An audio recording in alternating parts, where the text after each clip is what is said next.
करोड़ों रुपए की गुरुदेव ने लगवाया था 75 में कि विश्व के वैज्ञानिकों को दिखाया जाए कि गायत्री मंत्र की वैज्ञानिक प्रयोगशाला।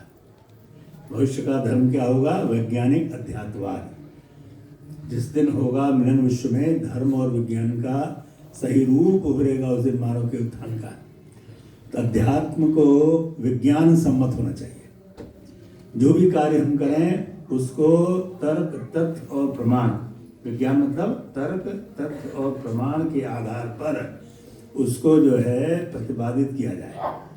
श्रद्धा है तो श्रद्धा को आप तर्क, तथ्य, प्रमाण के आधार पर कैसे करेंगे? मीराबाई ने भगवान कृष्ण को प्रकट कर दिया, प्रमाण दिया कि नहीं दिया? एकलव्य ने द्रोणाचार्य की मिट्टी के मूर्ति को प्रकट करके दिखा दिया, प्रमाण दिया हुआ ने, देखिए हमने प्रकट कर दिया। श्रद्धा में भी ताकत होती है। वेद में लिखा हुआ श्रद्धया सत्यमाप्यते, गीता में लिखा हुआ श्रद्धावान लभते ज्ञानम, जो श्रद्धा से जिसके अंदर श्रद्धा है वो सब कुछ प्राप्त कर सकता है। तो श्रद्धा नहीं है, सिर्फ तर्क कर रहा है, कुतर्की है, विश्वास नहीं है, भावना नहीं है, तो जो कुछ मिला है वो भी नष्ट हो जाएगा। क्यों नष्ट होगा? क्योंकि वो इंसान नहीं बनेगा, शैतान बनेगा। इंसान बनता है श्रद्धा से। भवानी शंकरो वंदे श्रद्धा विश्वास रूपण। किसके प्रति श्रद्धा? पहले जिस माँ ने 9 महीने गर्भ में रखा उस माँ के प्रति। भाई आपके अपने हाड़ मास से, खून पसीने से आपके शरीर को बनाया। फिर जिस पिता ने विष्णु के रूप में आपका पोषण किया, 7 पीढ़ी तक, एक नहीं 7 करते ना श्रद्धा, 7 तर्पण करते हैं ना। आप पितरों को श्रद्धा दें तो आपको शक्ति देंगे, इसलिए 7 तर्पण कराया जाता है। अरे क्या होता है 7 तर्पण से? आज के जो पागल लोग हैं ना, ये दारू पीने से नहीं प्रश्न करेंगे, दारू पीने से क्या होता है। 7 तर्पण जरूर प्रश्न करेंगे, पूजा पाठ जरूर प्रश्न करेंगे। वो पागल है। उन पागलों को ठीक करने के लिए गुरुदेव ने आपको बुलाया। उन पागलों को कौन ठीक करेगा? आपको करना है। पहले अपने को ठीक करिए, फिर उन पागलों को आप अमृत पिलाइए। ठीक है? तो आप एक बार की, उसे 3 बार बोलना कि समय कम है। एक बार गायत्री महामंत्र, आंखें बंद। आंखें बंद करेंगे तो क्या होगा? क्या होगा आंखें बंद करने से? तीसरी आंख खुलेगी। क्या होगा? थर्ड आई कम्युनिकेशन। ये 2 आंख कहाँ तक जाती है? ये 2 आंख कहाँ तक जाएगी? 1 मील 2 मील, 1 मील नहीं जा पाएगी, थोड़ी दूर जाएगी। तीसरी आंख सारी दुनिया में जाएगी, पूरे विश्व ब्रह्मांड में भ्रमण कर देगी, नवग्रह देवता तक चली जाएगी, सूर्य भगवान तक चली जाएगी। तीसरी आंख में जो आपके दिमाग में फोटो है वो तीसरी आंख दिखा देगी, जो फोटो नहीं भी है वो भी दिखा देगी तीसरी आंख। भगवान शिव की तीसरी आंख से, परम पूज्य गुरुदेव तीसरी आंख से सारी दुनिया को देखते हैं। भगवान शिव का नेत्र है, ये क्या है? रुद्र अक्ष, रुद्राक्ष, आज्ञा चक्र। दोनों बाहों के बीच यहाँ पर आज्ञा चक्र है। इसको ऋषियों ने तीसरी आंख कही है। वो कब खुलती है? बोलो बच्चों, टोपी लगा लिया, कब खुलती है? शिव जी की तीसरी। अरे यार फिर वही बात तो सुने नहीं रहे। जब ये बंद करेंगे तब खोलेंगे। छोटी सी बात है, बात दुनिया भर बात कर दी। अरे जब ये बंद करोगे तो खोलेगी, ये खोलोगे तो बंद हो जाएगी। तो इसीलिए आंखों को बंद करके मंत्र बोलना चाहिए कि तीसरी आंख हमारी खुले, जागृत हो, और तीसरी आंख से प्रभु को हम देख सकें। इन आंखों से भगवान नहीं देख पाएंगे आप। अर्जुन ने क्या कहा कृष्ण से? दिव्यम ददामि ते चक्षु, कि कृष्ण आपने तो इतना हमको बता दिया कि मैं कंफ्यूज हो गया हूँ, मैं समझ नहीं आ रहा आप कौन है, क्या है आप। झूठ बोलते हैं आप तो ही पैदा हुए, सूर्य बहुत पुराना कह रहे हैं, उन्होंने सूर्य को ज्ञान दिया था। तब कृष्ण ने कहा देख, तो उसको याद नहीं, मुझको याद है, मेरे तेरे अनेक जन्म हो गए, मैं आज नहीं पैदा हुआ, मैं सूर्य के पहले भी था, अभी भी हूँ, मैं विश्व को निर्माण करने वाला हूँ। तब उन्होंने कहा हमको आप चक्षु दीजिए, हम आपको देख सकें। दिव्यम ददामि चक्षु। तब भगवान कृष्ण ने अपना विराट रूप दिखाया, तीसरी आंख से उसको दिखाया। तब उसने गांडी उठाया, कहा ठीक, अब विश्वास है कि आप जो कहेंगे मैं करूँगा। पंचदेव चित्र जो देख रहे हैं, ये भगवान कृष्ण गीता में कहा है कि पर्वतों में हिमालय के रूप में मेरा ध्यान करो।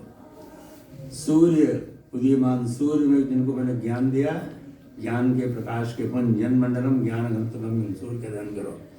और मंत्र तो हजारों वेदों में है, लाखों मंत्र हैं, लेकिन गायत्री मंत्र में स्वयं गायत्री रूप में मेरा ध्यान करो। और ये भवसागर, सारी दुनिया समुद्र नीचे, इससे हम तुमको पार लगा देंगे। समर्पण करो। योगक्षेमम माम्यहम सर्वधर्मान प्रत्यज्य माम एकम शरणम व्रज।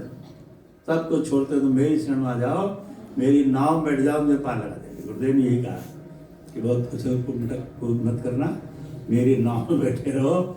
जैसे भगवान कृष्ण ने अर्जुन को पार लगा दिया, हम तुम सबको पार लगा देंगे। बहुत ज़्यादा इधर उधर उधर की ये भाग दौड़ में बचाओ। विश्वास करो जो मैं कह रहा हूँ, जो मैं कह रहा हूँ मैं कर रहा हूँ, करके दिखा दूंगा। तो बस मेरी नाव बैठे रहना, भागना मत, जितना मन पड़े उतना करते जाना, बहुत ज़्यादा अपने दिमाग मत लगाना। अब आंखें बंद करिए, कमर सीधी, जो स्पाइनल कॉर्ड है, मेरुदंड मार्ग है, इड़ा पिंगला नाड़ी है, बिल्कुल सीधी, आंखें बंद, ध्यान मुद्रा। गायत्री महामंत्र शब्द का उच्चारण करते हुए भावना करेंगे, शब्द ब्रह्म नाद ब्रह्म, शब्द ब्रह्म नाद ब्रह्म। एक एक शब्द के माध्यम से हमारे शरीर के अंदर निष्कलंक प्रज्ञावतार की प्राण चेतना प्रवेश कर रही है। माँ गायत्री के प्राण को हम धारण कर रहे हैं। जैसा गायत्री सविता देवता के तेज को धारण कर रहे हैं। सप्त ऋषियों की तपस्थली में बैठकर सप्त ऋषियों की प्राण ऊर्जा को हम अपने प्राण से अनुप्राणित कर रहे हैं। और हे प्रभु, हे भगवान शिव, आपने गंगा को, ज्ञान गंगा को, माँ भगवती गंगा को, पापनाशी गंगा को अपनी जटाओं में रोक करके सप्त ऋषियों को जीवन दान दिया था, मनुष्य का कल्याण किया था, सभी को आपने श्रेष्ठ मार्ग पर चलाया। इस युग में हमें भी आप श्रेष्ठ मार्ग पर चलाइए, जो है सुखदाता, यो यो न प्रचोदयात्। इसी भावना के साथ गायत्री महामंत्र एक बार एक साथ एक स्वर में। ओम भूर्भुवः स्वः तत्सवितुर्वरेण्यं भर्गो देवस्य धीमहि धियो यो नः प्रचोदयात्। अब दोनों हाथ जोड़ने। ओम नमोस्तु गुरवे तस्मै गायत्री रूपिणे सदा यस्य वागमृतं हन्ति विषं संसार संयुतं मातृवत् लालयित्री च पितृवत् मार्गदर्शिका। नमोस्तु गुरुसत्तायै श्रद्धा प्रज्ञायुता चया, श्रद्धा प्रज्ञायुता चया। ओम प्रहर प्रज्ञायै विद्महे महाकालाय धीमहि तन्नः श्रीरामः प्रचोदयात्। ओम सजल श्रद्धायै विद्महे महाशक्त्यै धीमहि तन्नो मां भगवती प्रचोदयात्, तन्नो मां भगवती प्रचोदयात्। असंभवं संभवकर्तुमुद्यतं प्रचण्ड झञ्झावृत्तिरोध सक्षमं युगस्य निर्माण कृते समुद्यतं परं महाकालममुं नमाम्यहं, परं महाकालममुं नमाम्यहं। देवी स्वरूपा, शक्ति स्वरूपा, माता शक्ति, माता बहनों, देवी स्वरूपा के बंधुओं, प्यारे बच्चों,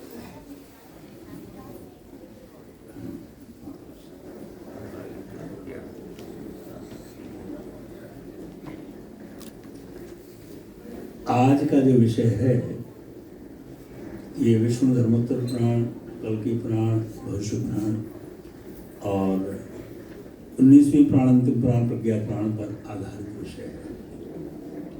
तभी गीता आपने सुना। भविष्य पुराण में लिखा हुआ है कि जब ये धरती राक्षसों के द्वारा पूरे विश्व में पिशाचा सर्वतो दिशा सर्वे साम विरोधे न यज्ञ कर्म समारभे, भगवान शिव शिव पुराण का मंत्र है। रक्षा विधान में आप लोग बोलते हैं, इसको सुनते होंगे। राक्षस और पिशाच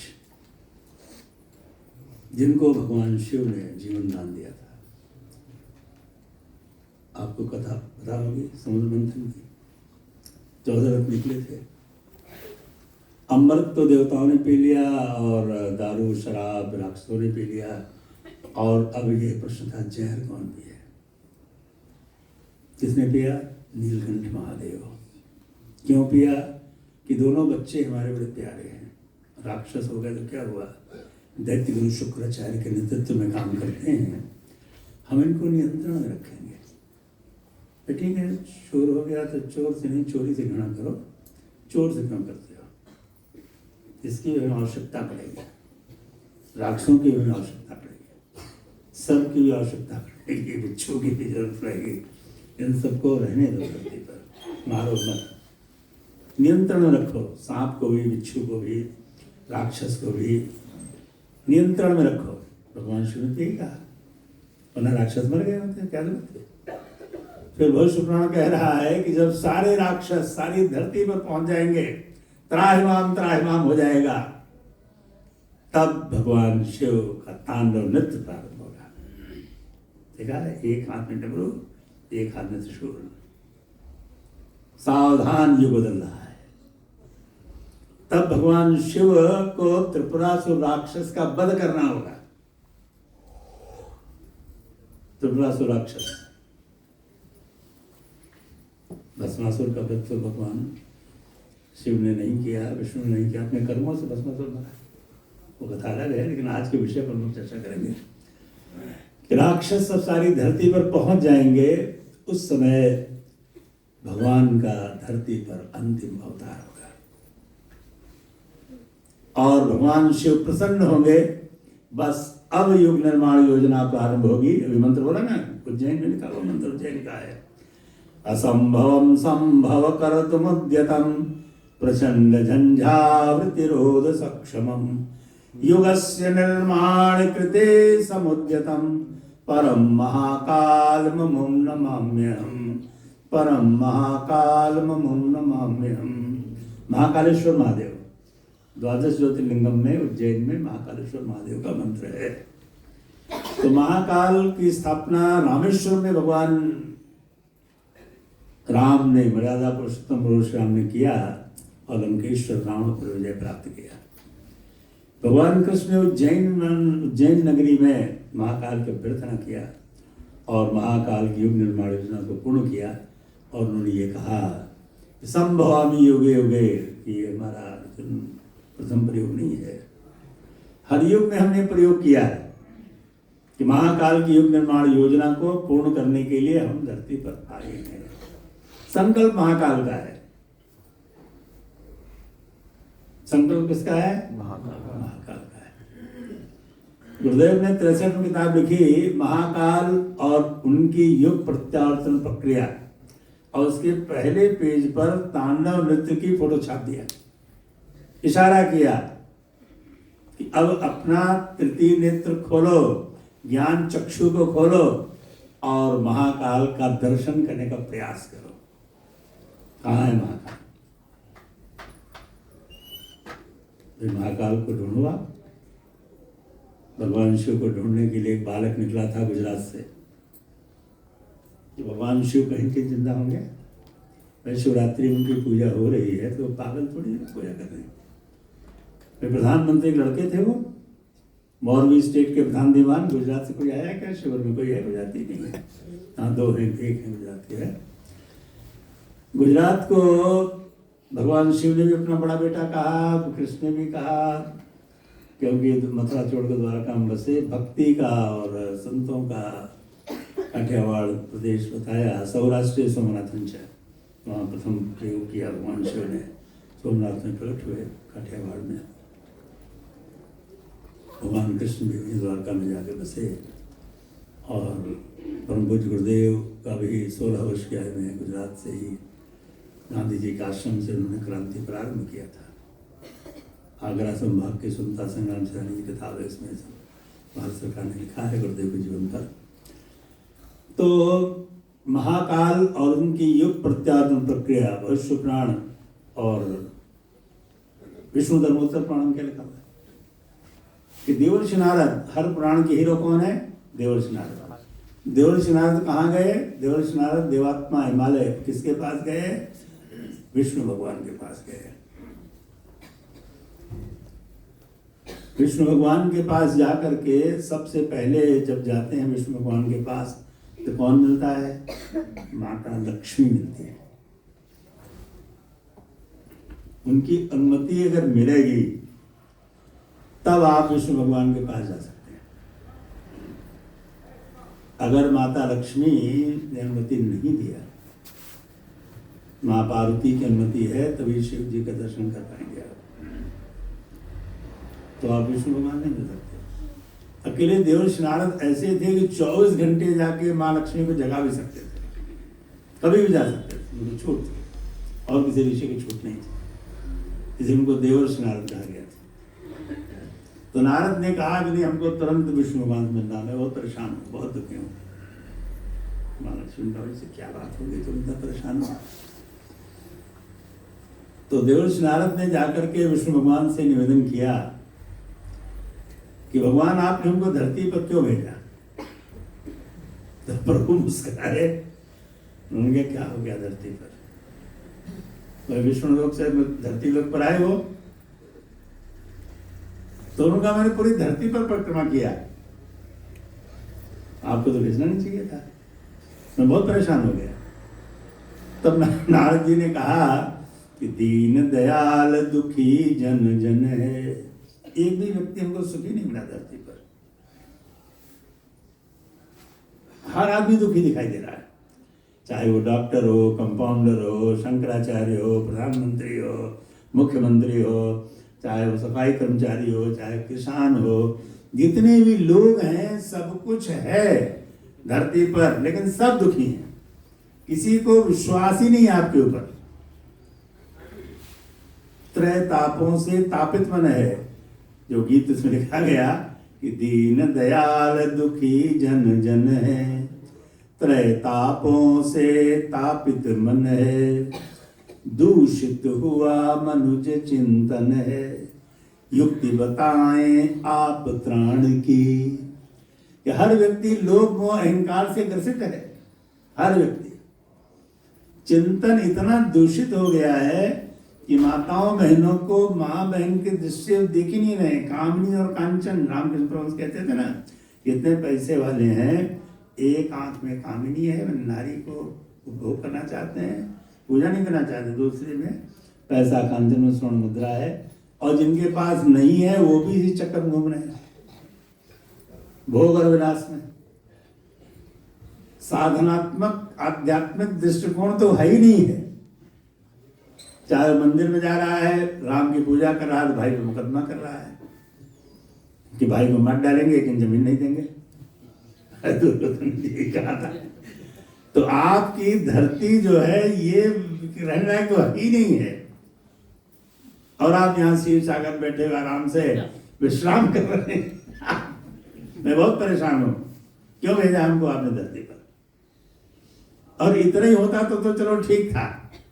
राक्षस लोग विश्व युद्ध कर रहे हैं, एटम बम से पृथ्वी को नष्ट करना देना चाहते हैं। पृथ्वी माता का अस्तित्व खतरे में है, पृथ्वी बचेगी नहीं। मेरे को समझ नहीं आ रहा, इसीलिए मैं बहुत परेशान हूं। क्योंकि अभी तो एक एटम बम पड़ा था जापान पर, एक देश पर, लैंड ऑफ राइजिंग सन, जो सूर्य का प्रांत कहा जाता है, और नारी पर इतना अत्याचार देख रहा मैंने। कहीं कोई काला कपड़ा उठा के डंडे मार रहा है, कहीं कुछ कर रहा है, कहीं कोई सती कर रहा है, कहीं पूरी मानवता पर महान अत्याचार हमको दिखाई दे रहा है। न कोई गुरु की बात मान रहा है, न कोई भगवान की बात मान रहा है।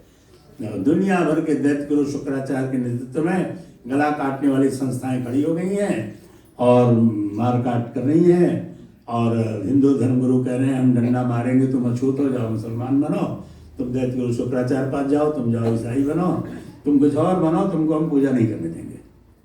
आपके भक्त लोग जो आपकी कथा कर रहे हैं वो आपकी पूजा नहीं करने दे रहे हैं, अछूत अछूत बोल रहे हैं। और आप गए थे शबरी का झूठा बहकाए थे। क्या हो गया इस पृथ्वीवासियों को? मैं नहीं जाना चाहता इस धरती पर। सब मर जाएंगे, एक आदमी नहीं बचेगा। बहुत दुखी हुए नारद। विष्णु धर्मोत्तर पुराण लिखा हुआ है, प्रज्ञा पुराण में भी है, कल्कि पुराण में भी है। तब भगवान क्या बोले? भगवान कहते हैं, हिंदी की इतने पहले श्लोक आपको बता देते हैं। इदृश्याम च दशायाम तु स्वप्रतिज्ञानुसारतः। तब प्रभु मुस्कुराए कि नारद, इसीलिए हमने तुमको भेजा था कि तुम देख कर आओ, और इस धरती वासियों को बताने के लिए तुमको हमने बुलाया था कि जाकर पहले देखो, तब लोगों को बताना कि मैंने प्रतिज्ञा किया है। स्वप्रतिज्ञा अनुसारतः जाता नवावतारस्य व्यवस्थायाः स्थिति स्वयं। अब नए अवतार की व्यवस्था बन गई है। धरती वासियों को जाकर बता दो, गांव गांव बता दो, घर घर बता दो कि मैं आ रहा हूं। निश्चिंत हो जाएं, चिंता न करें। जाता नवावतारस्य व्यवस्थायाः स्थिति स्वयं परिस्थितौ च विपुलं चेष्टते परिवर्तनम सृष्टिक्रमे चतुर्विंशम एष निर्धार्यतां क्रमः। इस धरती पर ये मेरा अंतिम अवतार है। चाहे 10वां अवतार कहने आप, चाहे 24वां अवतार कहने आप, ये अंतिम अवतार है। प्रज्ञावतार नामनाश्य। अब देखिए भगवान क्या कह रहे हैं। गीता में तो हमने स्थित प्रज्ञा पर बहुत भाषण दिया, लेकिन अब मैं स्वयं प्रज्ञावतार के रूप में आ रहा हूं। प्रज्ञावतार नामनाश्य दिवस्यावतारकः भूलोके मानवांतो सर्वेषां हि मनस्थितौ। भगवान कह रहे हैं कि नारद, चूंकि पूरी धरती पर राक्षसों का साम्राज्य फैल गया है। पहले तुमको अयोध्या से लेकर लंका तक युद्ध करना पड़ा, मथुरा से लेकर राक्षसों से द्वारका तक युद्ध करना पड़ा, लेकिन अब इस धरती पर हमको युद्ध करना है। पूरी धरती पर युद्ध करना है, लड़ना हमको। और युद्ध करने के लिए अब मैं धरती पर आ रहा हूं। चूंकि मैं निष्कलंक अवतार के रूप में आ रहा हूं, भगवान कह रहे हैं। बुद्धावतार से हमने अपनी कार्यशैली को बदल दिया। देखिए भगवान खुद कह रहे हैं कि जब मैं बुद्ध के रूप में आया था तो क्या किया था? बोलो क्या किया था? पता ही नहीं इनको। अरे गला नहीं काटा था किसी का। नृसिंह अवतार क्या किए थे? फाड़ दिए थे पेट। नहीं पता नृसिंह अवतार क्या किए? भक्त प्रहलाद को बचाने के लिए। तब लेकिन जब मैं बुद्ध के रूप में आया, करुणा अवतार, भाव संवेदना गंगोत्री, विश्व की सबसे सुंदरी राजकुमारी मेरी पत्नी थी, और मेरा पुत्र बहुत सुंदर था। मैं रात में सोता हुआ छोड़कर भाग गया घर से। किसके लिए गया? अपने बच्चों के दुखों को दूर करने के लिए, कि कहीं न कहीं दुख का कोई समाधान होगा। हमने किसी को मारा नहीं, किसी गला नहीं काटा। हमने अपनी रीति बदल दिया। अंगुलिमाल जैसे राक्षसों को हमने समर्पण करा दिया। सम्राट अशोक जिसने लाखों व्यक्तियों को, लाखों बहनों के स्वाग को जाड़ दिया, लाखों लोगों को मौत के घाट उतार दिया, हमने अपने प्रहलादों के चरणों में उनको उठा दिया और सारी दुनिया को इस धरती को युद्ध मुक्त किया था। तो नारद तुम घबराओ मत। अकेले मैंने बुद्ध के रूप में इस धरती पर लीला किया, लेकिन जब मैं राम के रूप में आया था तो मनुष्य इतना घटिया हो गया था कि देवताओं ने मना कर दिया कि मनुष्य के शरीर में नहीं प्रवेश करूंगा। किसके शरीर में प्रवेश किया फिर? ऋषि मंदिरों के शरीर में। मनुष्य बहुत घटिया हो गया था। और जब कृष्ण के रूप में आया तो देवता ग्वाल बालों के शरीर में प्रवेश किया। शंकराचार्य के शरीर में नहीं, पंडितों के शरीर में नहीं, धर्मगुरुओं के शरीर में, राजाओं के शरीर में नहीं, कि वो लोग बड़े घटिया हो गए थे। जब जब हो धर्म की हानि, भगवान दबाते हैं, धर्म नष्ट भ्रष्ट हो जाता है। किसान आत्महत्या करता है और धर्मगुरु अरबपति बनते हैं, तब भगवान आते हैं।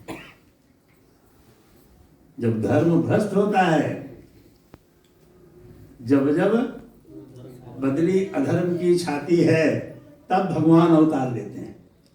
और जब धर्म भ्रष्ट होता है तो नारी को मां के रूप में नहीं देखेंगे। या देवी सर्वभूतेषु मातृरूपेण संस्थिता, शक्ति रूपेण संस्थिता, प्रज्ञा रूपेण संस्थिता, लक्ष्मी रूपेण संस्थिता। नारी को किडनैप करेंगे, यानी कि उसका अपहरण करेंगे, बलात्कार करेंगे और गला दबोच के मार डालेंगे। 3 काम करेंगे। मैं तो 50 साल तक लॉ का प्रोफेसर रहा, कानून पढ़ाया, हत्या, बलात्कार, डकैती, यही पढ़ाना हमारा काम था। हमारा काम मंत्र बोलना, पीला कपड़ा पहन घूमना तो नहीं था। अरे मैं कानून का प्रोफेसर, LLB, LLM, PhD तीनों पढ़ाता था। पहले लखनऊ विश्वविद्यालय में था, फिर हिमालय चला गया, दादापुर नैनीताल विश्वविद्यालय में 20 साल हिमालय में रहा, नया विश्वविद्यालय बनाना था। फिर हरिद्वार आ गया, शांतिकुंज विश्वविद्यालय, पूरी दुनिया का सबसे बड़ा विश्वविद्यालय शांतिकुंज। कितने विद्यार्थी बैठे हुए, वहाँ तो थोड़े मोटे लोग बैठे हुए, यहाँ तो एक से एक लोग सेवी, एक से एक साधक बैठे हुए हैं। हर महीने में 3-3 शिविर हो रहा है। वहाँ तो 100 लड़का भर्ती करते थे 1 साल के लिए। यहाँ तो एक महीने में 600 लोग, कितने लोग निकल रहे हैं शिविर में। 1 महीने का समय अलग, 3 माह का अलग, 9 दिन का अलग। कितने विद्यार्थी यहाँ शिक्षण लेके जा रहे हैं। एक गीत हम बोलेंगे, आप दोहराना। लोक शिक्षण के लिए, बोलिए, लोक शिक्षण के लिए अवतार है जिनने लिया, अवतार है जिनने लिया, निर्विकार निरीह होकर, निर्विकार निरीह होकर मनुज तन धारण किया, मनुज तन धारण किया। नरेंद्र शिक्षा देवी, यहाँ फोटो नहीं लगी है। रामकृष्ण परमहंस के रूप में जब गुरुदेव आए थे तो उन्होंने क्या कहा? एक विवेकानंद उनको मिला, एक ही मिला बस। और उनसे क्या कहा कि ठीक है, तुम नौकरी मांगने आए थे, तुमको हम पैसा भी देंगे, नौकरी भी, भगवान नौकरी दे देंगे, बहुत बड़ा काम देंगे, सारी दुनिया में जो काम किसी ने नहीं किया वो तुमको करना है। और लेकिन तुमको मारना नहीं, किसी का वध नहीं करना है, शिक्षण करना है। ठीक है। तो विवेकानंद ने क्या किया? सारे विश्व का शिक्षण किया। ये बात गुरुदेव ने बताया। जब गुरुदेव पर PhD करने के लिए मध्य प्रदेश शासन ने एक जबलपुर के प्रोफेसर को भेजा कि भाई आचार्य जी ने 3200 किताबें लिखी हैं और राधा कृष्णन ने उनसे गायत्री मंत्र की दीक्षा लिया था और बचपन में अपने गांव के पंडित से गायत्री मंत्र की दीक्षा लिया और तुम जा करके आचार्य जी पर PhD करो। भारत सरकार ने भेजा। तो सैकड़ों PhD हो गई, 500-600 PhD हो गई होगी या ज़्यादा हुई होगी। तो ये मैं पुरानी बात बता रहा हूँ, 84 की बात बता रहा हूँ। तो भारत सरकार ने 79 की बात, 84 में अवार्ड हो गई थी, 79 में भेजा भारत सरकार ने। 78 में ब्रह्मचर्य शोध संस्थान बन रहा था। जबलपुर यूनिवर्सिटी के प्रोफेसर आए थे, आर्ट्स कॉलेज के, तीनों एक साथ पढ़ते थे, महेश योगी, रजनीश और वरुण सिंह मुकेश। तीनों प्रोफेसर जबलपुर में मिलकर के एक साथ थे। तीनों भगवान बनने का प्रयास किए। गुरुदेव पास आए, गुरुदेव कहा भगवान हमारे पास आ गए और एक भगवान, 2 भगवान और हैं वहाँ। भगवान 56 प्रकार के भगवान धरती पर रहे और असली भगवान को लोगों ने ढक दिया है। तो जब धीरे धीरे ज्ञान चक्षु होंगे तो लोग पहचान जाएंगे मैं कौन हूँ, भगवान कौन है। तो नरेंद्र शिक्षा देवे, परम पूज्य गुरुदेव, आज का जो विषय है व्यक्तित्व और कर्तृत्व, बहुत बड़ा विषय है। इन पुराण की बात हम आपको बताते हैं। पुराण में क्या लिखा हुआ है?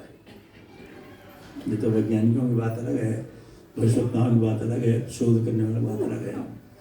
पुराण ये कह रहा है कि जब भगवान अवतार लेंगे तो अवतार लेकर क्या करेंगे? किसी बड़े उद्योगपति का सहारा भगवान नहीं लेंगे, किसी मंत्री या प्रधानमंत्री का सहारा भगवान नहीं लेंगे। छोटे छोटे लोगों को इकट्ठा करके भगवान, जो पुराण कह रहा है, उनको लेकर के, जैसे ऋषि बंदरों को लेकर के, ग्वाल बालों को लेकर के, बौद्ध भिक्षुओं को लेकर के पूरी धरती पर साधना आंदोलन कर दिया था।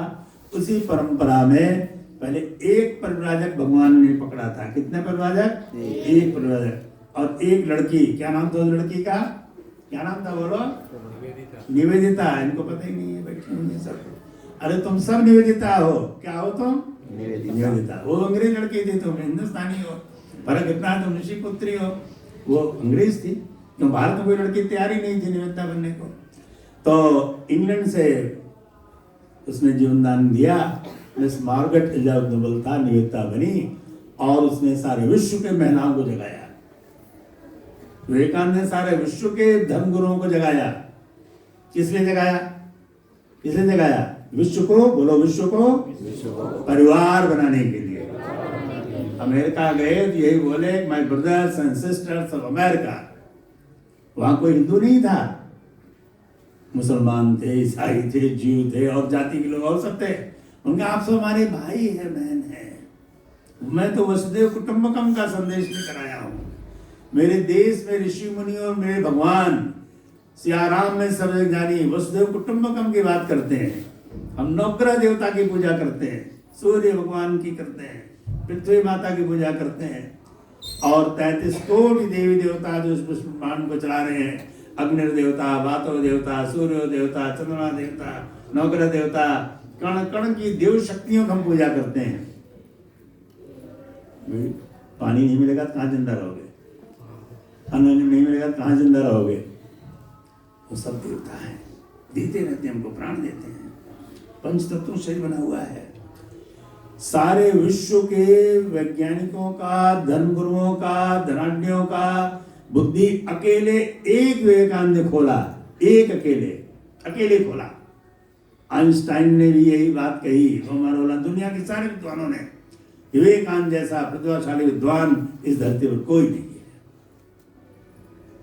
कितना ईसाई मिशन ने विरोध किया, मुसलमानों ने विरोध किया, सब विरोध किया। 10 वर्ष में अरबों खरबों रुपए की संपदा इस धरती पर बरसी और रामकृष्ण मिशन, एक लड़की निवेदिता और विवेकानंद 2 मिल करके, बाकी सन्यासी तो बहुत थे, 16 सन्यासी थे रामकृष्ण परमहंस के, वो सब अपने मोक्ष की कामना कर रहे थे। इतना बड़ा मिशन ना ग्रहण कर दिया। फिर क्या कहा विवेकानंद ने? मैं अमेरिका से इसलिए ये प्रयोग प्रारंभ में गुरु ने कराया है विश्व धर्म सम्मेलन से। क्यों? क्योंकि अमेरिका तमोगुण से रजोगुण में प्रवेश कर चुका है। किसी राजा का गुलाम नहीं, किसी रानी का गुलाम नहीं, किसी धर्मगुरु का गुलाम नहीं। वहां प्रजातंत्र लागू हो गया है। प्रजातंत्र, सत्ता प्रजा की। और सारी दुनिया के लोग, कोलंबस गया, कोलंबस वहां क्यों गया था अमेरिका? बताओ क्यों गया? भारत की खोज निकला था।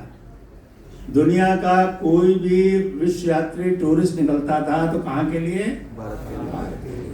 किसो नहीं दिखेंगे, आप भारत को देखेंगे। ज्ञान के गंगोत्री भारत को देखेंगे, जहाँ 600 राजा महाराजा किले और कितने स्वर्ण मंदिर बने हुए हैं, जहाँ पर कितनी जो है वैभव है, और जो लाखों वर्ष पुराना देश है, उसको देखना चाहिए। तो कोलंबस की इच्छा तो पूरी नहीं हुई। उसका जहाज कहाँ चला गया? प्रशांत महासागर की ओर चला गया, अटलांटिक सागर में चला गया। हिंद महासागर में घुस ही नहीं पाया, मुड़ गया। यहाँ कौन आया भारत में? वास्को डी गामा, पोर्टुगल का था, पोर्चुगीज, स्पेन के लोग, स्पेनिश लोग। तो वो जब गया वहां अमेरिका में, तो उसने क्या देखा कि यहाँ के जो लोग हैं, इनके बाल तो काले हैं, अंग्रेजों के बाल तो भूरे होते हैं, चमड़ी सफेद होती है यूरोपियन की। देखा अंग्रेज? देखा है सफेद चमड़ी वाला? तो ये भारत, ये तो हैं तो इंडियन, लेकिन भारत नहीं है। ये लोग कभी आदिवासी के रूप में हम बसे रहे होंगे। कभी यहाँ ज्ञान विज्ञान रहा होगा, लेकिन अभी यहाँ कुछ नहीं है। ये तो रेड इंडियन है, इनका शरीर उनका नाम क्या दिया उसने?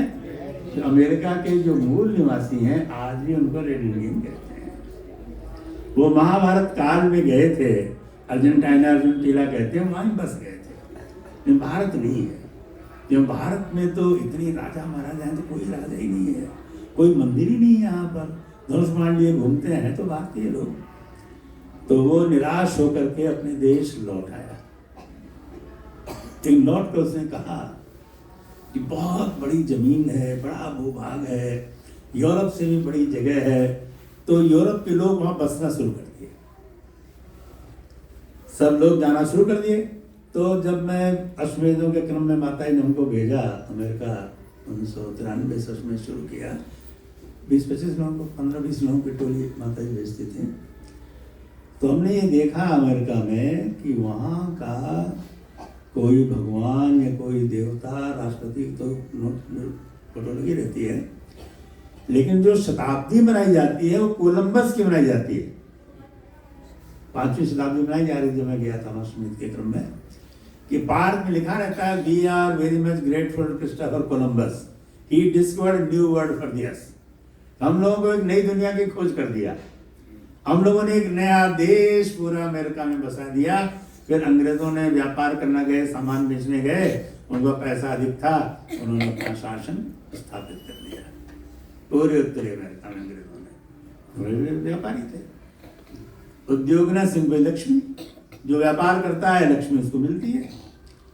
फिर उन्होंने शासन को अपना सबको अमेरिका गुलाम भी बनाया।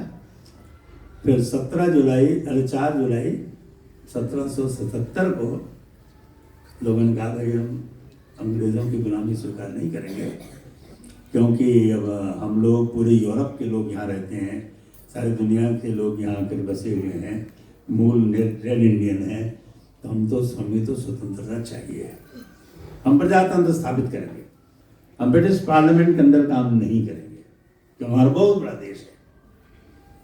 तो अंग्रेजों ने कहा ठीक है भाई, एक आध जगह तो थोड़ा तोप लगा के दंगा फसाद जहाँ था ठीक किया, लेकिन स्वतंत्र कर दिया। लेकिन कनाडा को कहा नहीं हम तुमको स्वतंत्र नहीं करेंगे। क्यों? क्योंकि तुम लोग उतना अभी आगे नहीं बढ़ पाए हो जितना अमेरिका के ये लोग हैं। तुम जितना भी नोट छापोगे डॉलर, हमको 1% पैसा दोगे, और हमारी रानी की फोटो उसमें छापोगे, और जो भी कानून बनाओगे हमारे पार्लियामेंट से पास कराओगे, 3 शर्तें लगा के उनको स्वतंत्र कर दिया, तुम भी स्वतंत्र हो जाओ, लेकिन हमको पैसा देते रहना, हम व्यापारी। तुम कहा ठीक है महाराज, जो आप कहें। उन्होंने स्वीकार कर लिया, और वो भी अपनी स्वतंत्रता 100 वर्ष बाद उनको स्वतंत्र कर दिया, कनाडा को भी, ऑस्ट्रेलिया को भी कर दिया। लेकिन भारत महान देश, जो सारी दुनिया का सबसे महान देश था, जहाँ का नियम था कि कोई भी व्यक्ति अगर मुर्दा पूछता हो, पत्थर पूछता हो, घोड़ा हाथी भालू पूछता हो, उसे गला काट दिया जाए। तो अंग्रेज कहता भाई ऐसे देश में तो हम नहीं जाएंगे, हमारा गला काट डालेगा भाई, यहाँ तो हम व्यापार नहीं करेंगे। लेकिन सारी दुनिया का पैसा तो भारत में है, सारा विश्व का जो है संपदा तो भारत में है, और वहां हमारा कोई व्यापारी नहीं है।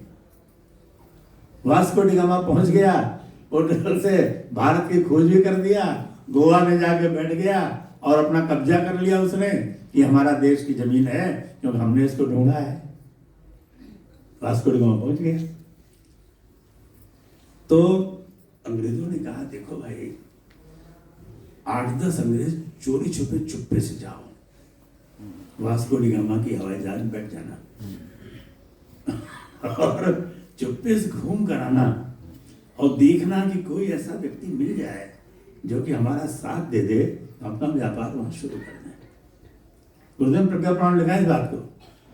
तो उसमें एक डॉक्टर बड़ा हिम्मती था, वो आया और पानी की जहाज और नाव से यही सब व्यापार चलता था। तो घूमते घूमते उसने कहा चाहे मर जाए लेकिन हम शहनशाह को देखेंगे, शाहजहां को। जिसने पूरे भारत पर कब्जा कर लिया है, सबका गला काट रहा है, मंदिरों को तोड़ रहा है, चोटी काट रहा है, इनके वेदों को आग भी लगा रहा है, गुरुकुलों को नष्ट कर रहा है, इनका सब। और माताओं बहनें को जैसे जवान होती हैं गाँव से उठा लाता है, सबसे सुंदर लड़की शादी कर लेता है, छोटे छोटे बच्चों की शादी होती है। अकबर हर महीने मीना बाजार लगवाता था, हर गांव में जो सुंदर लड़की थी उसको उठवा लाता सिपाही से और अपने महल में रख लेता था। तो वो सब पता था अंग्रेजों को कैसा ऐसा हो रहा है, चोरी छुपे जाके देखो भारत में।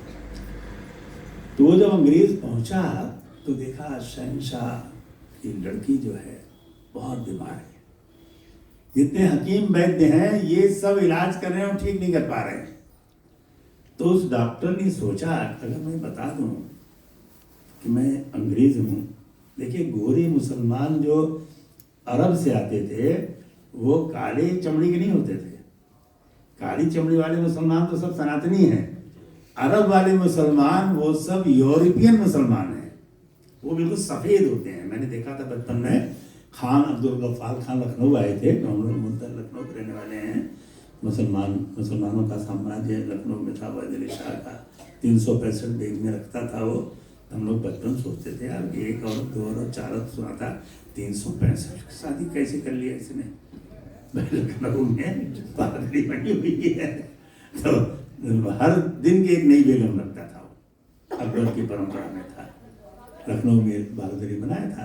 तो रिक्शा तांगा वाले बताते थे हम उन्हीं की संतान है नवाब साहब के, और हम रिक्शा चला रहे गरीबों में, एक जमाने में पूरा लखनऊ हमारा था।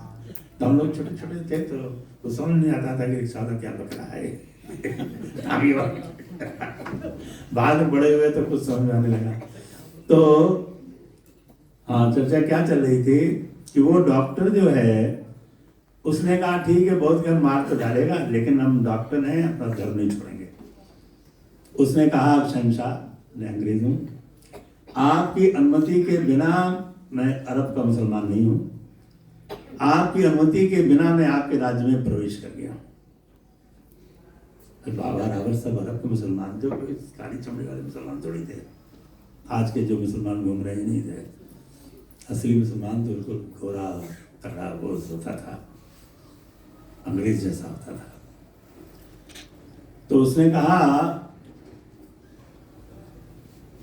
यदि आप अनुमति दें तो मेरे पास कोई दवाई लाया हूँ मैं अपने देश से, आपकी लड़की का इलाज कर सकता हूँ। उसने इलाज किया, ठीक हो गई लड़की। तो उसने कहा तुम मुँह मांग आप वरदान मांगो, हम तुमको राज्य दे देंगे, सोना चांदी दे देंगे, शर्फी दे देंगे। तो उसने क्या कहा महाराज मैं जिस देश से आ रहा हूँ उस देश में सोना चांदी हीरे जवाहरात बहुत है, इंग्लैंड में कम नहीं है, पूरे दुनिया में मेरा व्यापार फैला हुआ है, इसलिए आप हमको देना चाहते हैं तो मेरे देश को भारतवर्ष से व्यापार करने की अनुमति प्रदान कर दीजिए। ये देखिए उसकी राष्ट्रीय की भावना को गुरुदेव ने प्रशंसा लिखा है प्रज्ञा पुराण में। उसने मैं देश के लिए मांगा।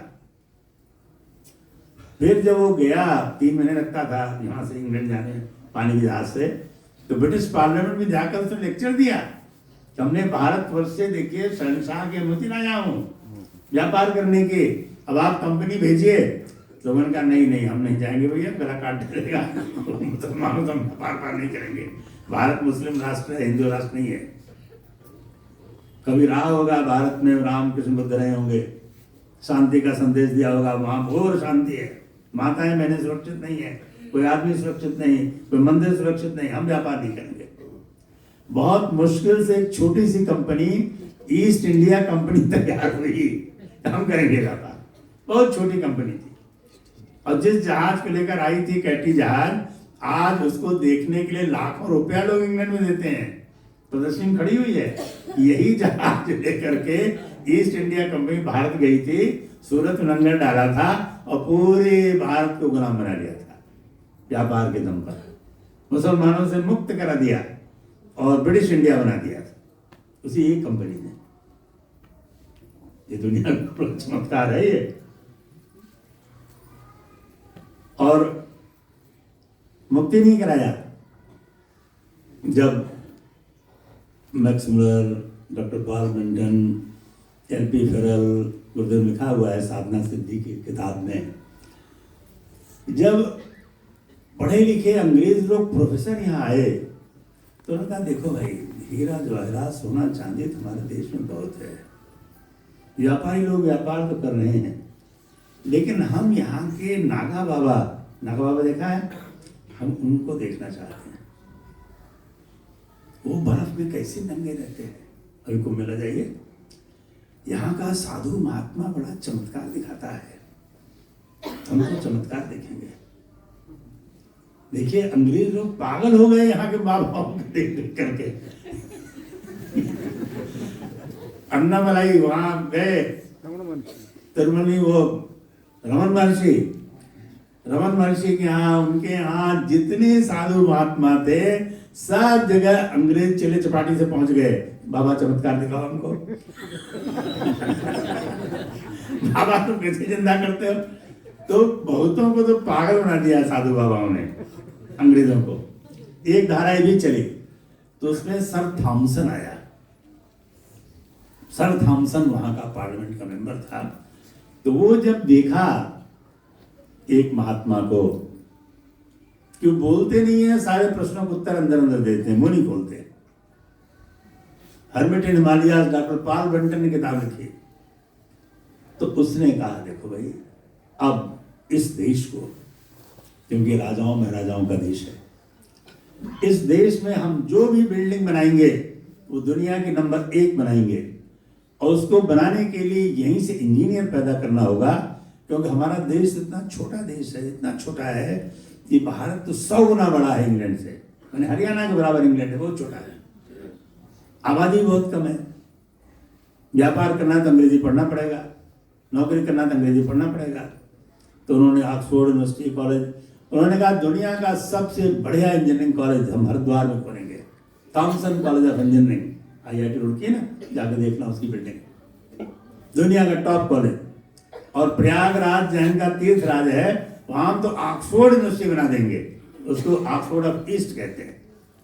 यहीं से विद्वान पैदा होंगे, ICS होंगे, कलेक्टर होंगे, SP होंगे, और दुनिया की सबसे बड़ी फौज कोई होगी तो भारत की होगी, देहरादून देखिए बगल में, इंडियन मिलिट्री अकेडमी, जिसने first world war, second world war में इंग्लैंड की रक्षा किया था, इंडियन मिलिट्री अकेडमी देहरादून।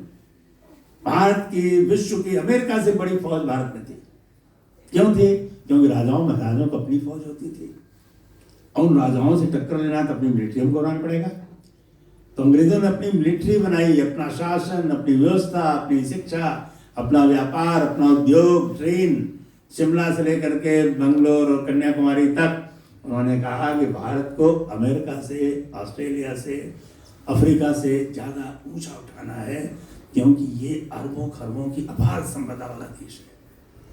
यहाँ हम ऐसा हावड़ा का पुल बनाएंगे कि धरती पर कहीं नहीं होगा, और दुनिया का सबसे सुंदर पेनिनसुलर सिटी बनाएंगे जो न्यूयॉर्क और लंदन से भी सुंदर होगा। उसका नाम क्या होगा? Bombay. Bombay is the first peninsular city in the world. ये पढ़ाया जाता है। समुद्र घाट घाट करके कोई सुंदर शहर धरती पर बसाया गया, उसका नाम क्या है? मुंबई। मोदी जी कह रहे हैं नवी मुंबई को इतना सुंदर बनाएंगे कि दुनिया में कोई देश में ऐसा शहर नहीं होगा। 25 किलोमीटर लंबा समुद्र पुल बनाया मोदी जी ने, 100 किलोमीटर लंबा समुद्र मार्ग के अंदर बना होगा कि सारी दुनिया के लोग मुंबई देखने आए, क्योंकि महालक्ष्मी का अवतार मुंबई में हुआ था। मैं तो अभी महाराष्ट्र में नहीं देख रहा हूँ, अभी अश्वमेध किया था मुंबई में, दुनिया की सबसे ज्यादा लक्ष्मी महावसी थी। तो अब देखिए, ये तो आपको बता रहे भारत माता की अपार धन संपदा। तो अंग्रेज लिखता है भारत न तो कभी गरीब था, न गरीब रहेगा, न गरीब होगा। भारत को हजारों वर्षों से कुचला गया है, किस्मत हुआ शेर है, जिसमें भारत जग जाएगा, सारी दुनिया पर शासन करेगा, सारी दुनिया के ज्ञान चक्षु को भारत खोल देगा। इस बात को बताने के लिए स्वामी विवेकानंद अमेरिका गए, इंग्लैंड गए, हर जगह गए। क्या कहा कि मेरे गुरु अवतार लेने जा रहे हैं। क्या कहा विवेकानंद ने? अवतार लेने जा रहे हैं। तो विवेकानंद कौन थे? शिव के अवतार थे। उनका मैं मरूंगा तो नहीं, इन शरीर छोड़ दूंगा, दूसरे शरीर में प्रवेश कर जाऊंगा। देखिए आदि गुरु शंकराचार्य ने शरीर छोड़ा हिमालय में, फिर धारण कर लिया। विवेकानंद यहाँ शरीर छोड़ा हिमालय में धारण कर लिया। मरे थोड़ी है, बुद्ध ने कहा है कि आप मरने की परिभाषा को बदल दीजिए। परकाय प्रवेश उद्योगता पड़िएगा। सिद्ध पुरुष परकाय प्रवेश करते हैं। निराकारत्व हेतुश्च प्रेरणाम कर्तुम ईश्वर शरीरम गृह्णामि संचालने ततः बिनु पके चलय सुनय बिनु काना कर विधि कर्म करय विधि नाना। ब्राह्मण में भी है, वेद में भी है कि भगवान तो निराकार हैं, लेकिन काम करने के लिए आपके शरीर की आवश्यकता पड़ती है भगवान की। अगर आप अपना शरीर नहीं सौंपेंगे तो रीछ, बंदर, हाथी, घोड़े, भालू, कुत्ते के शरीर में भगवान कुछ काम कर देंगे, सांप के शरीर में कुछ काम करा देंगे। भगवान को शरीरों की कमी नहीं है, 84 लाख योनियां हैं, किसी के शरीर में भगवान घुस जाएंगे। समझ रहे हैं आप इस बात को? तो विवेकानंद ने कहा कि मेरे गुरु अवतार लेकर के सारी धरती को ज्ञान युग में प्रवेश कराएंगे। क्या करेंगे? अंग्रेजों ने सारी धरती को विज्ञान युग में प्रवेश करा दिया। क्या कहा विवेकानंद ने? क्योंकि उनकी जो शिष्या थी बहन निवेदिता अंग्रेज थी, और सारे विश्व में रामकृष्ण मिशन अंग्रेजों से बनवाया विवेकानंद ने, हिंदुओं ने थोड़ी बनाया। कन्याकुमारी देखा किसी ने? देखा है? करोड़ों रुपए का दान आता था, 1 करोड़ से कम का दान नहीं आया है। जहां विवेकानंद ध्यान करते थे वहां टाटा ने भी 1.5 करोड़ दान दिया, सबने दिया। समुद्र के अंदर विवेकानंद रॉक मेमोरियल कन्याकुमारी बना हुआ है, जहां कूद करके तैर के जाते विवेकानंद ध्यान करने। मोदी जी का 2 दिन वहां ध्यान किया था। तो उन्होंने कहा अगले दिनों सारी धरती को, जैसे सम्राट अशोक ने साधना आंदोलन सारी धरती पर कराया था, तो जिस साधना आंदोलन का शुभारंभ मैं कर रहा हूं, लाखों परिव्राजकों की सेना, उनका भी मैं अकेले कर रहा हूं। जब मेरे गुरु अवतार लेंगे कितने परिव्राजक होंगे? लाखों परिव्राजक। एक निवेदिता नहीं, लाखों बहनें निवेदिता की परंपरा में ब्रह्म ज्ञान को घर घर स्थापित करेंगे। कहां स्थापित करेंगे? घर घर स्थापित करेंगे। क्योंकि भगवान जो अवतार लेने जा रहे हैं, मारने के लिए नहीं, गला काटने के लिए नहीं, लोक शिक्षण के लिए अवतार लेने जा रहे हैं, लोक शिक्षण के लिए। अच्छा, अब आप आइए वर्ष 1958 की बात। 58 का नाम सुना आपने? क्या हुआ था? देखिए 11 सितंबर 1893 में विवेकानंद अमेरिका गए थे, तब ये बात कहे थे। फिर मैडम पिगॉट ने उनसे प्रश्न किया कि स्वामी जी आप कह रहे हैं कि I will not in 1040s, मैं 40वें वर्ष में प्रवेश नहीं करूंगा और मरूंगा भी नहीं, और आपका काम फिर कैसे पूरा होगा? आप दोनों बातें कह रहे हैं, मेरे समझ में नहीं आ रहा है। आप जिंदा भी नहीं रहेंगे, और आप कह रहे हैं मैं नहीं कर रहा हूं, मेरे गुरु कर रहे हैं, मेरी मां कर रही है, मैं तो निमित्त मात्र हूं, मैं तो बीज बोने आया हूं। आगे तब विवेकानंद ने क्या कहा? आंखें खोली, ध्यान किया, कहा ये अंतरिक्षे रसो विमान है, पूरा अंतरिक्ष विमान से भर जाएगा। विज्ञान देवता धरती पर आने वाले हैं, और जो बात मैं कह रहा हूं इस बात को विज्ञान पूरा करेगा।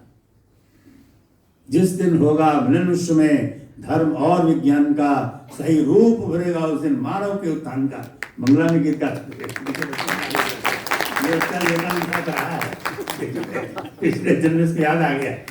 देखिए ये बालक बड़ा मेधावी बेटा, अपना नाम पता नहीं पाना है, इसको विश्वविद्यालय में पढ़ाना बच्चे को, विवेकानंद काम पूरा करेगा। तो उन्होंने कहा मेरे गुरु स्थापित होकर के अवतार लेकर के धर्म और विज्ञान की स्थापना करेंगे, और भविष्य का धर्म क्या होगा? वैज्ञानिक अध्यात्मवाद। किताब पढ़िएगा, रखा हुआ है। गायत्री, महाविज्ञान, यज्ञ विज्ञान, मंत्र विज्ञान, आयुर्वेद विज्ञान, आयुर्विज्ञान, ये विज्ञान के हुए है। उन्होंने कहा विज्ञान तो अगले 100 वर्ष में आएगा, मैं तब तक क्या करूंगा शरीर को रख करके? मैं जहां से आया हूं वहीं हिमालय चला जाऊंगा। उन्होंने कहा हिमालय में सिद्ध पुरुषों की पार्लियामेंट है। महाअवतार बाबा, हमारे दादा गुरुदेव कौन है? महाअवतार बाबा, हजारों वर्षों में शरीर को बनाए हुए हैं। स्वामी शिवशान जी, कोई 700 वर्ष बताता है, कोई 900 वर्ष, कोई 1000 वर्ष। गुरुदेव का मेरे गुरु कौन है? विश्वामित्र है। कौन है? विश्वामित्र है। गायत्री के कौन है? ऋषि विश्वामित्र। देवता कौन? सूर्य। और गायत्री छंदसामहम परमात्म चेतनाम गायत्री रूपेण वृणे। भगवान शिव क्या कहते हैं शिव पुराण में माँ पार्वती से? परमात्म चेतनाम गायत्री रूपेण वृणे। गायत्री ब्रह्मा है, गायत्री विष्णु है, गायत्री शिव है। गुरु ब्रह्मा गुरु विष्णु गुरु देवो महेश्वर। चारों वेदों में हजारों मंत्र हैं, गायत्री मंत्र ही गुरु मंत्र है, जो भगवान का मंत्र है। इसमें एक देवी देवता को धारण नहीं करते। गायत्री मंत्र से किसको धारण करते हैं? भगवान को। किसको करते हैं? भगवान को धारण करते हैं। भर्गो देवस्य धीमहि तत्सवितुर्वरेण्यम। उस परम पिता परमात्मा को अपने अंतरात्मा में धारण करते हैं और सारे देवताओं का आशीर्वाद भर्ग शक्ति से मेरे बुरे विचारों को नष्ट करके श्रेष्ठ मार्ग पर भगवान हमको चला दें। सद्गुणों की संपदा से आपको भगवान आपूरित कर दें। तो जब भगवान ने अवतार लिया तो क्या घोषणा किया कि अवतरित हुई माँ गायत्री। बोलिए, अवतरित हुई माँ गायत्री। युग शक्ति बड़ी निश्चय जानो, आ गया समय बदलेगा, उस काल शक्ति को पहचानो। अब माँ गायत्री ने अवतार ले लिया है। माँ गायत्री क्या देती है? सबसे पहले आयु प्राणम। अरे पहले शरीर होगा तो शरीर माध्यम का धर्म साधन। तो गुरुदेव ने क्या करना शुरू किया? पहले तो पृथ्वी माता के लिए, मातृभूमि के लिए अपने प्राणों की आहुतियों को देने के लिए गांधी जी के साथ अलग से भी जेल की यात्रा सहते थे। कितना मारते थे पश्चिम देखे पुलिस वाले, झंडा नहीं छोड़ते थे। मर जाएंगे झंडा नहीं छोड़ेंगे। तो जो भारत सरकार ने किताब छापी गुरुदेव के जीवन पर स्वतंत्रता संग्राम के दिनों में, श्री राम मत कि आजादी के लिए लड़का पागल है। उम्र तो इसकी 16-17 साल 18 साल की है, लेकिन इतना पागल है कि दांडी यात्रा में पैदल चला जाता है गांधी के साथ, जेल में भी चला जाता है, डंडे खाते खाते बेहोश जाता है, लेकिन मानता नहीं है। आगरा से निकलता है और पागल रहता आजादी के लिए लड़का, बिल्कुल पागल हो गया। तो जो PhD हुई बापू और गुरुदेव, मध्य प्रदेश शासन ने ज़्यादा PhD कराई है गुरुदेव पर शुरू में। अब तो हर प्रांत करा रहा है, हर विश्वविद्यालय करा रहा है PhD गुरुदेव पर। तो परम पूज्य गुरुदेव से राजा राव चंद्रवीर सिंह भिजोलिया, जो महाराजा अगस्त सिंह जोधपुर के रिश्तेदार हैं, राजस्थान के बहुत बड़े महाराजा हैं, गुरुदेव के साथ अफ्रीका गए थे।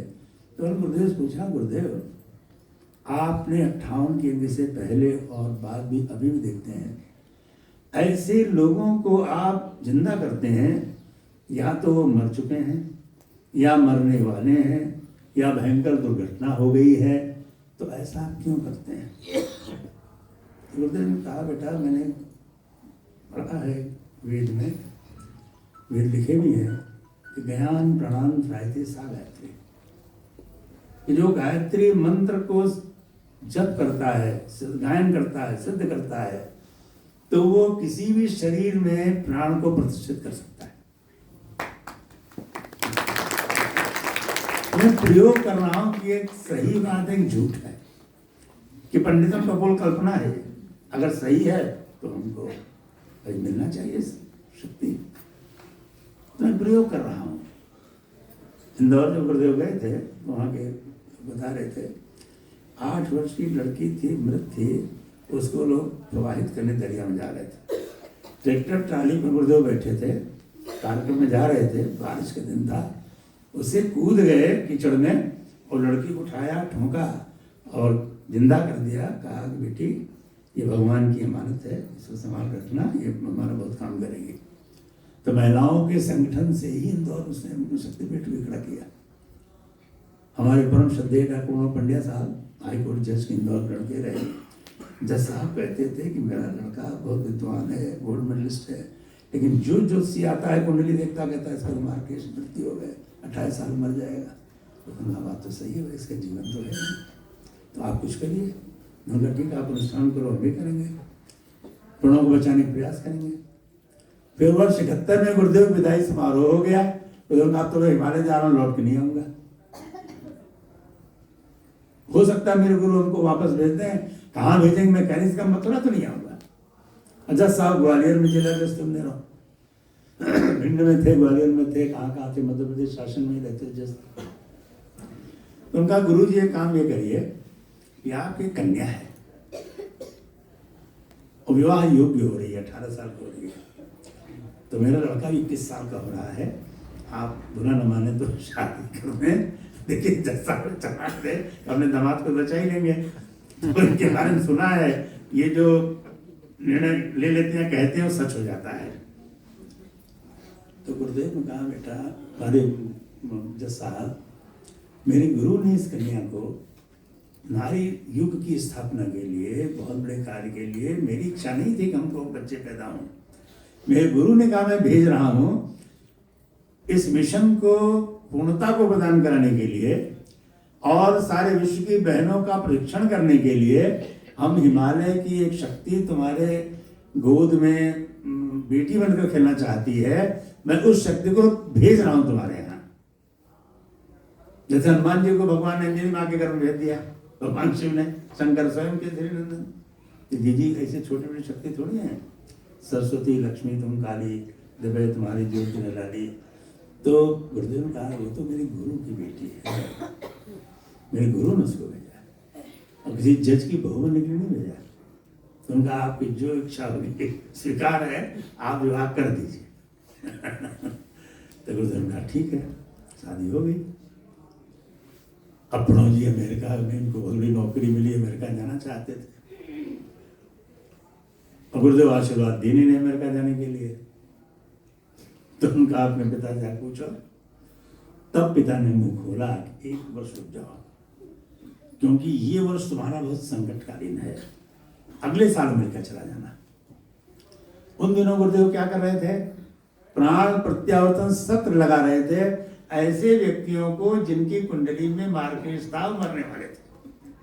प्राण बोलो, प्राण प्रत्यावर्तन सत्र, कि हम उनके प्राण को बदल देंगे, उनके अंदर हम नई आत्मा डाल देंगे।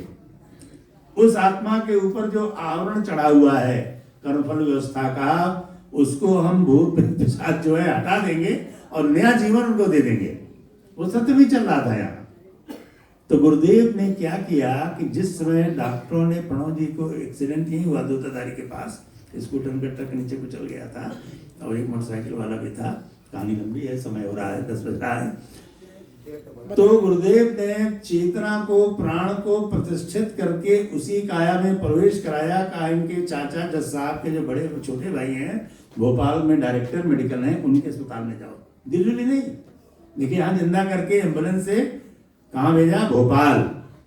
और 6 महीने के बाद जो हड्डी से ऑपरेशन हुआ, पूरा हुआ, तो ट्रक के नीचे कुचल गए थे, यहाँ की हड्डी टूट गई थी। पूरा बता दीजिए, कोई बताएगा नहीं। है? पूरा बता दीजिए, कोई बताएगा। अरे नहीं यार, इतना ही इशारा भी आगे बता।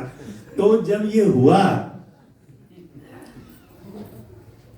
तो वो 6 महीने तक जब बचपन में पढ़ रहे थे तो गुरुदेव किताब तक पढ़ लेते थे, लेकिन वहां उन्होंने गुरुदेव किताब पढ़ा ही नहीं। क्या पढ़ते थे? विवेकानंद की किताब पढ़ते थे, क्यों? गुरुदेव ने प्राण ही बदल दिया उनका। उनको ये बता दिया कि तू पिछले जन्मों में रामकृष्ण परमहंस का सन्यासी था। ये देखिए, ये गुरु का प्रयोग है। तो अमेरिका में तो उसको भेजेंगे नौकरी करने के लिए नहीं भेजेंगे, शिक्षण करने के लिए भेजेंगे, जो काम विवेकानंद ने किया था।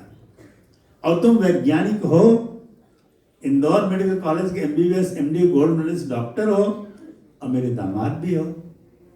भाई हमने तुमको किया है, तो मेरे काम को कौन पूरा करेगा?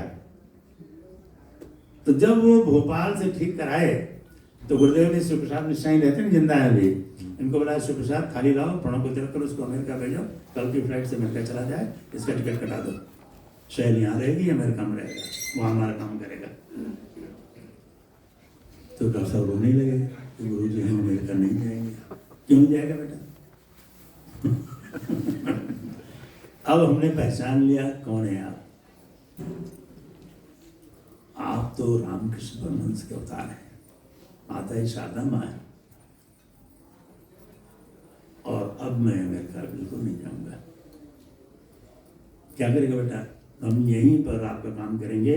ब्रह्मचर्य संस्थान में धर्म और विज्ञान का समन्वय करेंगे और जो कुछ ज्ञान हमको मिलेगा वो सारे विश्व के वैज्ञानिकों को जाकर हम बताएंगे। परिव्राजक बनेंगे, परिव्राजक बनकर सारे विश्व में हम प्रज्ञा करके आपके संदेश को बताएंगे कि विवेकानंद के सपनों के विश्व को अब पूरा करना है, धर्म और विज्ञान का समन्वय करना है, सारे विश्व के वैज्ञानिकों को एकत्रित करेंगे, धर्म गुरुओं को एकत्रित करेंगे और आपके सपनों का विश्वविद्यालय जो आपने गायत्री विद्या उसका हम निर्माण करेंगे।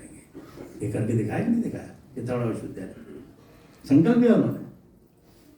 भाई शरीर उनका है लेकिन शक्ति तो गुरुदेव की है, तो संकल्प में शक्ति होती है। तो राजा साहब ने प्रश्न किया, गुरुदेव आप ऐसा क्यों करते हैं?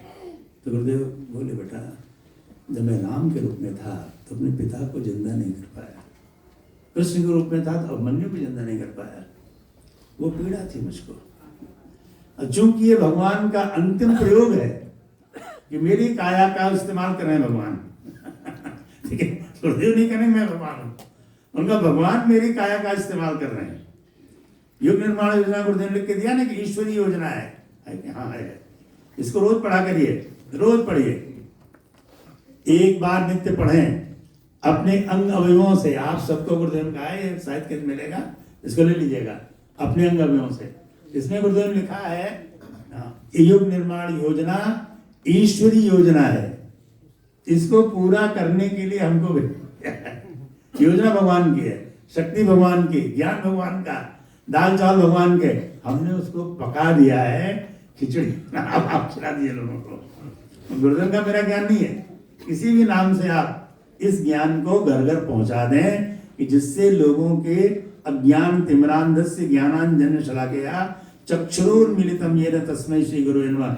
ये गुरु गीता भगवान शिव का लिखा हुआ श्लोक है। अखंड मंडलाकारम व्याप्तम, गुरु गीता भगवान शिव ने लिखा है। परम सदैव साहब ने जितने श्लोक मिले हैं पूरे भारत में 182 श्लोक, उसको गुरु गीता किताब ले जाइएगा, छोटी भी है बड़ी भी है, पढ़िएगा। तो गुरु गीता में गुरु की महिमा का गायन लिखा गया है। तो उन्होंने कहा भगवान ने हमको भेज दिया धरती पर सदगुरु के रूप में कि हम भगवान शिव के संकल्प को धरती को ज्ञान युग में प्रवेश कराना है, धरती को युद्ध मुक्त करना है। वो काम हम कर लेंगे, अकेले हम कर लेंगे, लेकिन तुम्हें क्या करना पड़ेगा, ये समर्पण करना होगा, कुछ हमको समय दान करना पड़ेगा। समय दान के बदले हम तुम्हारा योग शिवम बाम्यम, तुम्हारी लड़की की हम शादी भी कर देंगे, लड़के की नौकरी लगा देंगे, मुकदमा भी ठीक करा देंगे, घर परिवार भी चला देंगे, बस समय दो हमको। और लोग पैसा मांगते हैं, कोई पैसा नहीं मांगा, समय दान। एक रोटी गंगा गायत्री के लिए, पहली रोटी गौ माता के लिए, एक रोटी आपकी 10 पैसा, उसमें 10 पैसे में रोटी आती थी, तो उधर 10 पैसा मिशन शुरू किया कि 10 पैसा एक मुट्ठी अन्न ज्ञानगढ़ अपने पुस्तकालय के लिए, अपनी शाखा के लिए, गायत्री माता के लिए, यज्ञ भगवान के लिए आप एक मुट्ठी अन्न निकालिए। लेकिन वहां से यात्रा प्रारंभ किया 1958 के से 6636 शाखाओं गायत्री परिवार बना। तो गायत्री माता का पहला स्वरूप क्या है? आयु प्राणम प्रजाम पशुम, मैंने आपके मित्र सहयोगी, जहां भी आप काम करेंगे अच्छे लोग, जुआड़ी, एक जुआड़ी 10 जुआड़ी बना लेता है, एक शराबी 10 शराबी बना लेगा, एक व्यभिचारी 10 व्यभिचारियों की टीम बना लेगा। तो आप एक गायत्री उपासक हैं, 10 अच्छे लोगों की टीम, 5 गुरुदेव कहा 5 से 25 बने, तो पंचमुखी गायत्री आपके अंदर प्रवेश कर जाएगी। आपकी दुनिया अलग होगी, चोरों की दुनिया अलग, शराबियों की दुनिया अलग, गुंडों की दुनिया अलग, आप अपनी अलग दुनिया बसा लीजिए। जब आपके ऊपर भगवान की कृपा है और चोरों के ऊपर दैत्य गुरु शुक्राचार्य की कृपा है तो आपके अंदर देव गुरु बृहस्पति की कृपा है। 2 ही जातियां हैं, एक देवता 2 राक्षस। तो आप राक्षसों की सेना में मत जाइएगा। अब गुरुदेव ने आपको निकाल करके देवताओं की सेना में लाए हैं, तो आप देवताओं की सेना में आ जाएंगे। तो गुरुदेव ने कहा बेटा हम सूर्य भगवान को इशारा कर देते हैं, लक्ष्मी बरस जाती है, जैसे विवेकानंद को बरसी वैसे आप बरसेगी। मास्को गया 2004 में, तो वहाँ रहने खाने की कोई व्यवस्था नहीं थी। ये विश्वास था कि गुरुदेव हमको हम मरने नहीं देंगे। जिस लड़के ने बुलाया था उसके पास नौकरी नहीं थी, पढ़ने गया था वहाँ, तो लड़के ने कहा त्रिपाठी जी आप तो जेल चले जाएंगे। हमने कहा अरे हमने कोई गंदा काम तो किया नहीं, क्यों जेल जाएंगे? तो कहता है हमसे गलती हो गई। मैं तो क्या कर दिया? तो तूने कोई गलत काम किया क्या? तो क्या नहीं, हमको पुलिस में सूचना देनी चाहिए थी कि 3 भारतीय लोग धर्म का प्रचार करने आए हैं, वो मैं नहीं दे पाया, पुलिस में लिखवा नहीं पाया। अब पुलिस आपको जेल डाल देगी कि आप बिना परमिशन के यहाँ घुसे हुए। हमने कहा तो बड़ा गड़बड़ हुआ, आप क्या करेगा? कहता है पुलिस वाला घूस मांग रहा है $500, वहाँ पैसा नहीं है। आपका कितना पैसा हुआ? तो $100 है। जो तबला हो जाता उसका $100 था। तो हमने तो उसने कहा $300 में तो काम नहीं चलेगा। कह गया दरोगा मांग गया, वो पर्ची ले आया। तो हम कहा देख उनको तो एम्बेसी में ले चल, वरना भारतीय किसी भी देश में कोई संकट हो तो भारतीय दूतावास ही में ही आपको संरक्षण मिलेगा। तो जब मैं वहां गया दूतावास, वो भी पैसा नहीं था टिकट कटा जाने के लिए, एक लड़के के बस का पास था, तो उसका पास लेकर हम लोग बस में टक गए, पहुंच गए साहब। उसने कहा अगर चेकिंग हुई तो हमने कहा भाई हम बता देंगे एम्बेसी जा रहे हैं, और क्या झूठ थोड़ी बोलना है कि हम एम्बेसी जा रहे हैं, मेरी टिकट है नहीं, लड़के के साथ जा रहे हैं। तो भी लड़का है, अभी वो लड़का आया जीवनदान करके रहता विश्वविद्यालय में, MBBS MD डॉक्टर है वो, तो सब नौकरी नहीं थी। तो साहब वहां गए तो ये चमत्कार हुआ जैसे गुरुदेव ने हमारे लिए सारी व्यवस्था कर रखी हो।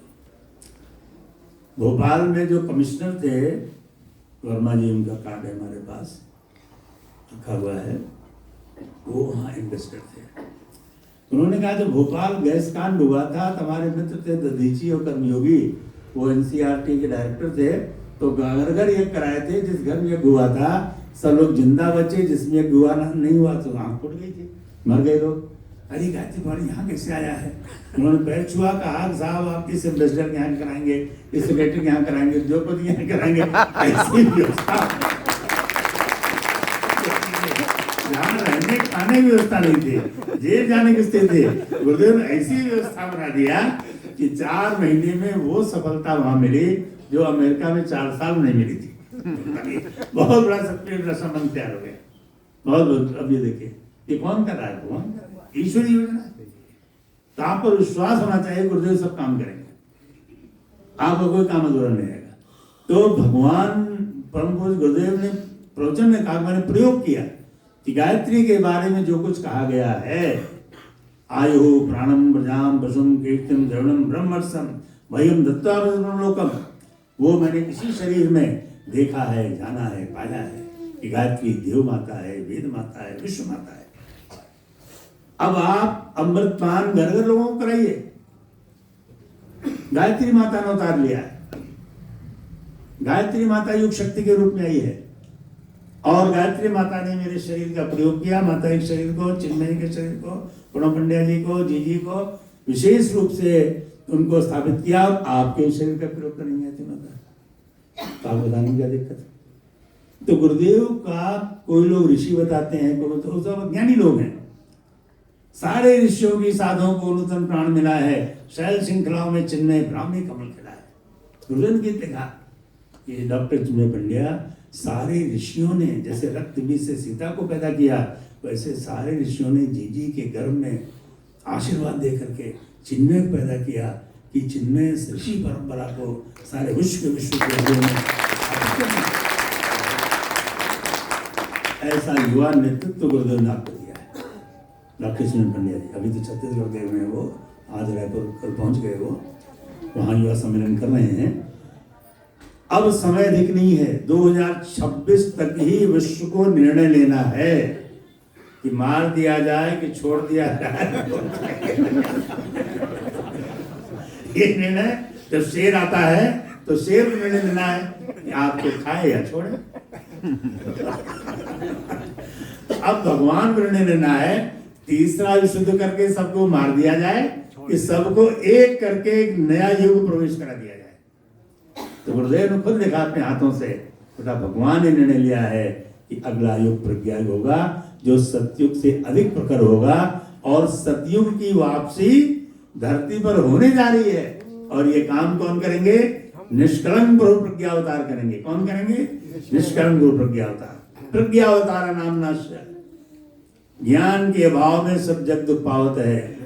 दुख के जो 3 कारण हैं, अज्ञान, अभाव, अशक्ति, तीनों का निराकरण होगा। और क्या होगा फिर? राम राज्य में क्या होगा? रोटी, कपड़ा और मकान, साथ साथ नैतिक उत्थान, नैतिक क्रांति, बौद्धिक क्रांति, सामाजिक क्रांति। बौद्धिक और सामाजिक क्रांतियां तो हुई, नैतिक क्रांति नहीं हुई। या तो सम्राट अशोक ने किया या परमेश्वर गुरुदेव कर रहे हैं। साधना आंदोलन सारे विश्व में।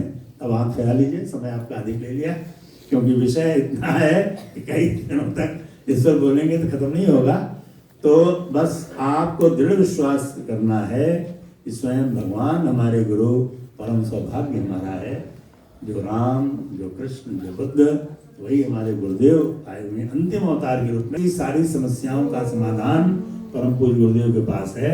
असंभव नाम का कोई शब्द नहीं है। लेने वाला व्यक्ति चाहिए बस। आप जितना ले सकते हैं ले लीजिए। लुटार आयु पुरुष सिद्धियां चाहे झोली भर लो रे, तो हमने तो भरा है, हमने तो लिया है। नहीं लिया होता तो आपसे नहीं कहते। अब कितना लिया है बताने समय नहीं है, इतना लिया है। अब हाथ फैला लीजिए, विश्व कल्याण की प्रार्थना और शांति पाठ। ओम सर्वे भवन्तु सुखिनः, सर्वे सन्तु निरामया, सर्वे भद्राणि पश्यन्तु।